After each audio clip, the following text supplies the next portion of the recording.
Assalamualaikum warahmatullahi wabarakatuh. Nama saya Nadia Husna binti Hasim dengan nombor pendaftaran pelajar 17 DDT 21 F1002 dari kelas DDT 2A.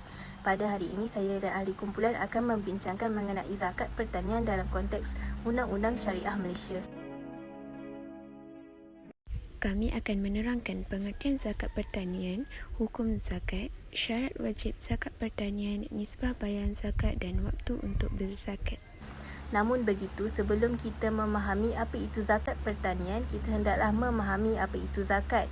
Zakat dari segi bahasa bererti bersih, suci dan subur. Maksud bersih dan suci dalam istilah zakat ialah membersihkan harta dan membersihkan diri orang kaya daripada bersifat kedekut dan bakhil dengan cara mengeluarkan sebahagian harta tertentu untuk diberikan kepada golongan tertentu iaitu asnaf setelah memenuhi syarat-syarat yang ditetapkan oleh syarak. Apakah itu zakat pertanian? Zakat pertanian ialah hak yang wajib ditunaikan dengan kadar tertentu iaitu 10% atau 5% daripada hasil pertanian untuk golongan yang tertentu iaitu asnaf pada waktu yang tertentu. Pembayar zakat pertanian hendaklah mengeluarkan sebahagian daripada pendapatan bersih hasil pertanian yang dimajukan mereka serta menepati semua syarat, rukun dan sebab. Contoh hasil tanaman yang wajib dizakatkan adalah seperti jenis pertanian biji-bijian atau buah-buahan atau mana-mana hasil pertanian yang mampu memberi manfaat. Selain itu, bijirin dari jenis makanan asasi yang mengenyangkan dan tahan lama jika disimpan seperti padi, kurma, jagung, gandum dan sebagainya. Assalamualaikum, nama saya Nur Faizah binti Al-Mizan, 17DDT 21 F1053 ialah nama majlis saya. Hari ini saya akan menerangkan tentang hukum zakat pertanian di Malaysia. Zakat pertanian dikenali sebagai al-usyur, zakat al-zuruk wal-asimar atau zakat al-muasyirat. Walaupun begitu, ia tetap mempunyai satu maksud. Hasil pertanian wajib untuk dikeluarkan zakat daripadanya. Dalil-dalil yang mewajibkan zakat pertanian antaranya adalah seperti berikut. Dalil pertama dari Al-Quran ialah firman Allah Subhanahu wa Ta'ala dalam surah Al-Baqarah ayat 267. Ya ayyuhallazina amanu a'firu min tayyibati ma kasabatum wa mimma akhrajna lakum minal ard. Yang bermaksud, wahai orang-orang yang beriman, belanjakanlah pada jalan Allah sebahagian dari hasil usaha kamu yang baik-baik dan sebahagian dari apa yang kami keluarkan dari bumi untuk kamu. Dalil kedua pula dari surah Al-An'am ayat 141 iaitu Kulu min samarihi iza asmara wa atu haqqahu yawmal hasadihi wa la tusrifu innahu la yuhibbul musrifin. Yang bermaksud, makanlah dari buahnya ketika ia berbuah dan keluarkanlah haknya, zakatnya pada hari memetik atau menuainya. Dan janganlah kamu melampau-lampau pada apa jua yang kamu makan atau belanjakanlah, sesungguhnya Allah tidak suka kepada orang-orang yang melampau-lampau. Seterusnya dari Al-Sunnah, sabda Rasulullah SAW ialah Fima sakat as-sama'u wal uyunu aw kana as-sariyal usyuru wa ma sukiya binas nisful usyri.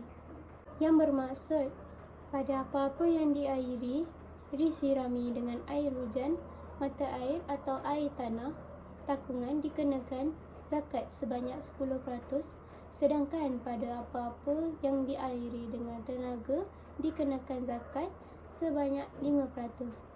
Hadis riwayat Al-Bukhari. Yang terakhir sekali ialah ijma' yang menyatakan para ulama telah ijma' dalam mewajibkan zakat dari hasil yang dikeluarkan dari bumi, tetapi mereka berbeza pendapat dari sudut perinciannya sahaja daripada Abu Bakar bin Mas'ud Al-Kasani pada tahun 2003. Itu sahaja daripada saya. Sekian, terima kasih. Assalamualaikum warahmatullahi wabarakatuh. Nama saya Fatin Nur Kasdina binti Rashid. Nombor pendaftaran saya 17 DDT 21F 1022. Hari ini saya akan membentangkan tentang syarat wajib zakat pertanian. Allah Subhanahu wa taala telah mewajibkan zakat pertanian melalui firman-Nya, "Wahai orang-orang yang beriman, belanjakanlah pada jalan Allah sebahagian dari hasil usaha kamu yang baik-baik dan sebahagian dari apa yang kami keluarkan dari bumi untuk kamu. Dan janganlah kamu sengaja memilih yang buruk daripadanya, lalu kamu dermakan atau kamu jadikan pemberian zakat. Padahal kamu sendiri tidak sekali-kali akan mengambil yang buruk itu kalau diberikan kepada kamu, kecuali dengan memejamkan mata padanya. Dan ketahuilah, sesungguhnya Allah Maha Kaya lagi sentiasa terpuji." Ibnu Abbas berkata, Allah Subhanahu Wa Taala dalam ayat ini memerintahkan kepada manusia untuk mengeluarkan sebahagian dari harta yang baik-baik. Dalam ilmu usul fiqh, perintah menunjukkan kepada kewajipan. Perintah untuk mengeluarkan sebahagian dari harta adalah perintah wajib mengeluarkan zakat. Antara syarat wajib zakat pertanian ialah: yang pertama, Islam. Pemilik harta mestilah seseorang yang beragama Islam kerana zakat disyariatkan kepada orang Islam sahaja. Yang kedua, sempurna milik. Pemilikan terhadap sesebuah harta hendaklah jelas di mana tiada orang lain yang berhak ke atasnya melainkan dirinya sendiri. Dengan pemilikan sempurna, sesuatu harta tidak tertakluk kepada hak pihak lain. Yang ketiga, cukup nisab. Sesuatu harta yang dimiliki hendaklah mencukupi nisab, yakni paras minima yang menentukan sama ada wajib atau tidak sesuatu harta itu dikeluarkan zakat. Umumnya, setiap kategori harta mempunyai kadar nisabnya tersendiri. Yang keempat, merdeka. Bebas daripada cengkaman perhambaan, isu hamba tidak timbul pada masa kini. Tetapi, syarat mereka masih lagi dikekalkan oleh para ulama sebagai salah satu syarat wajib berzakat. Yang kelima, biji-bijian dan buah-buahan ditanam oleh manusia. Makanan utama yang mengenyangkan bagi penduduk sebuah negara dengan syarat boleh tahan lama disimpan seperti beras, gandum, jagung, kacang, barli dan lain-lain. Buah-buahan yang tahan lama apabila dikeringkan iaitu kurma dan anggur sahaja.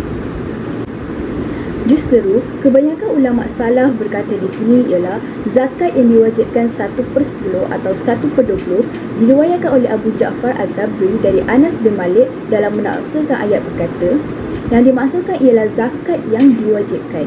Diriwayatkan juga dari Jabir bin Zaid, Sa'id bin Musayyab, Muhammad bin Hanafiyah, Tawus, Qatadah dan Dahak berkata, yang dimaksud ialah zakat atau sedekah yang wajib 1/10 atau 1/20.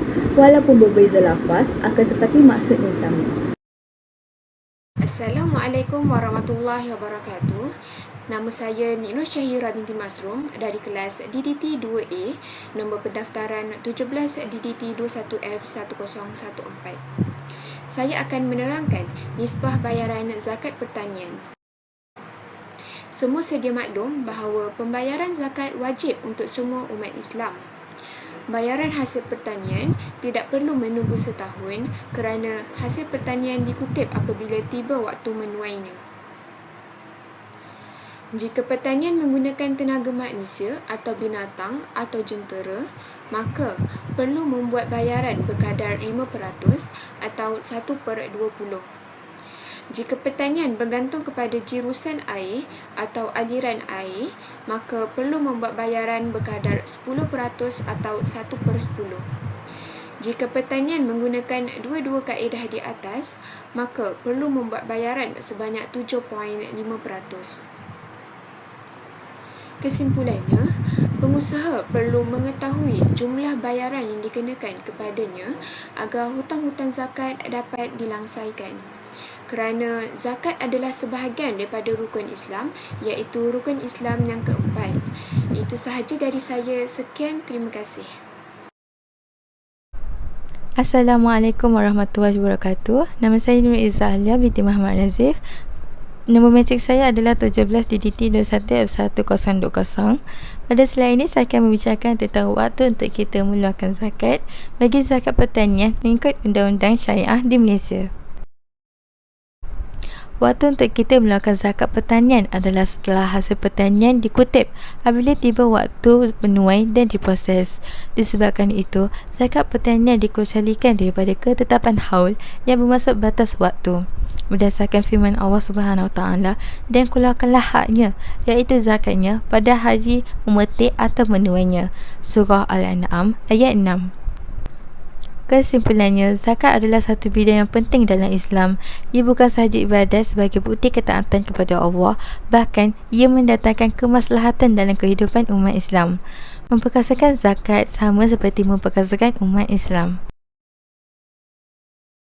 Cadangan saya bagi menggiatkan lagi zakat pertanian di Malaysia adalah supaya setiap bidang-bidang pengurusan zakat melakukan pentaksiran ke atas sumber-sumber pertanian yang layak dikenakan zakat. Ianya dapat melancarkan perekonomian zakat pertanian, mampu menjamin keakuran petani untuk membayar zakat serta memudahkan para petani melakukan urusan terhadap hasil pertanian mereka dan memudahkan pengutip zakat dalam melakukan urusan berkaitan pelaksanaan zakat pertanian. Itu sahaja daripada saya dan kumpulan kami. Terima kasih kerana menonton. Assalamualaikum warahmatullahi wabarakatuh.